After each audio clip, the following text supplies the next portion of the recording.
The Me Too movement. Me Too movement. In the Me Too movement. I will say it right now out loud. Me Too.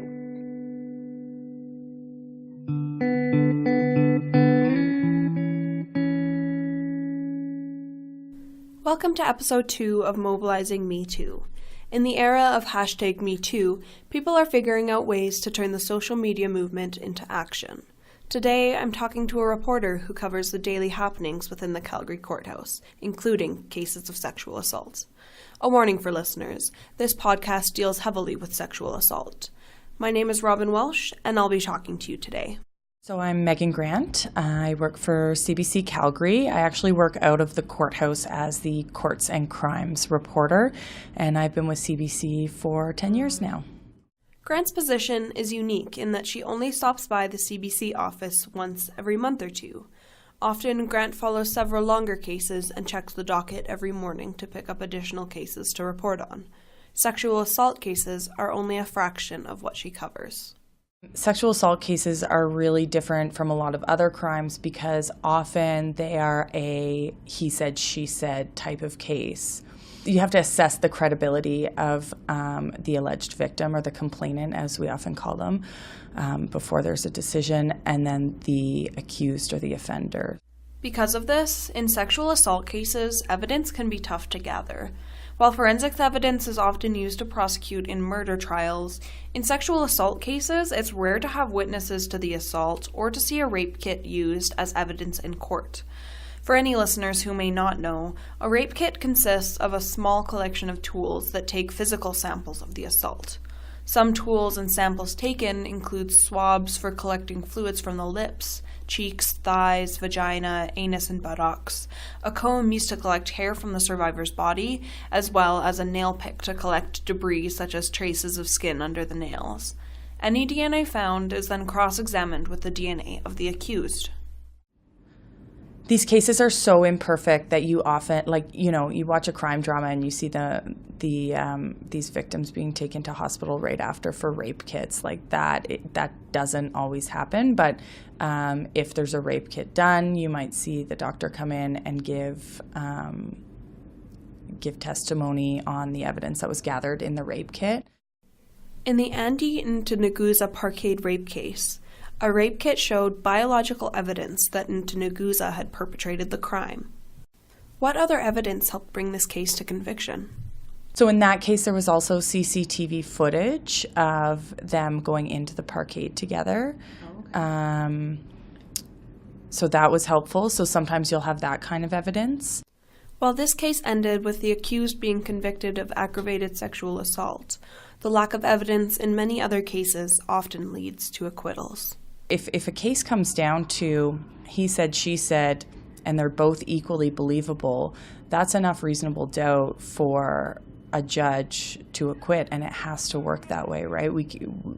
That's how our law system, court system works in Canada. If there's reasonable doubt at all, the person has to be acquitted. But, that leads to, especially in sexual assault cases, the prosecutors who are prosecuting those cases are often seeing acquittals. So it's much more so that you'll see an acquittal in a sexual assault case than you will in, say, a murder case.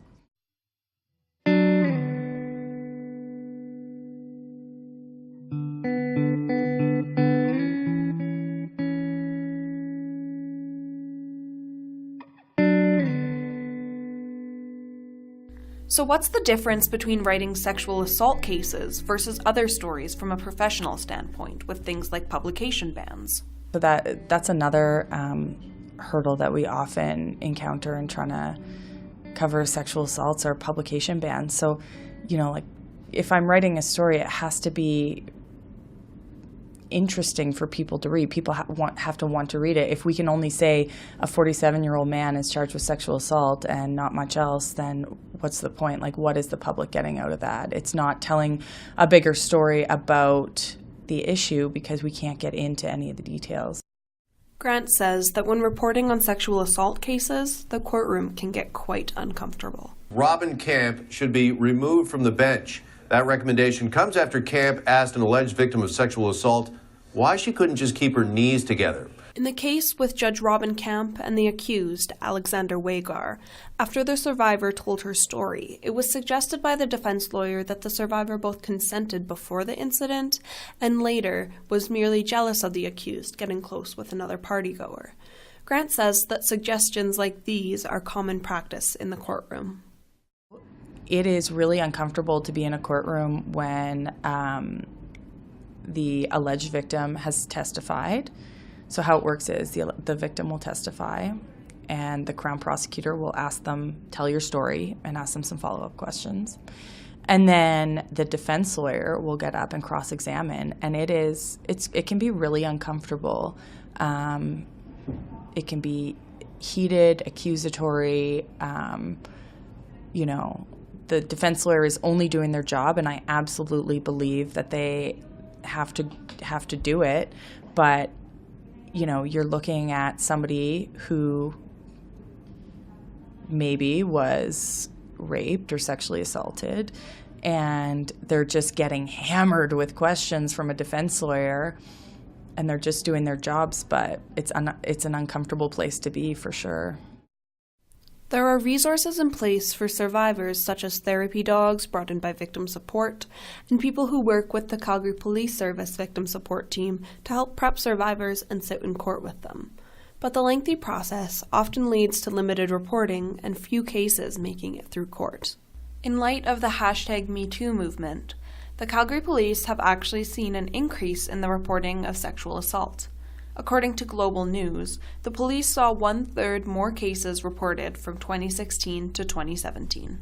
We've also heard from Calgary Police Service, and I'm sure it's the same across the country, that, at one time we were hearing about an underreporting of sexual assaults, which I'm sure is still the case, but Calgary Police Service have said they've seen a huge influx in reporting, and they're treating investigations differently and looking at them sort of through this new lens.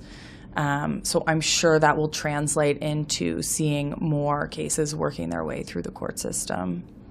I hope.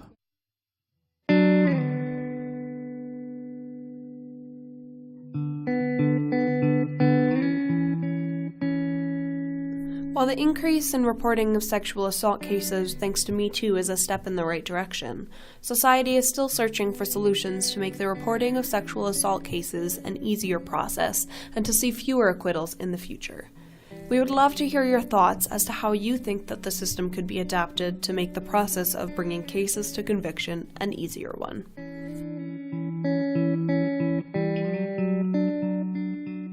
Thank you to Megan Grant for talking to us. You can find her work at cbc.ca under her name. I'm Robin Welsh, and I'd like to thank Amber McClendon for helping produce this episode.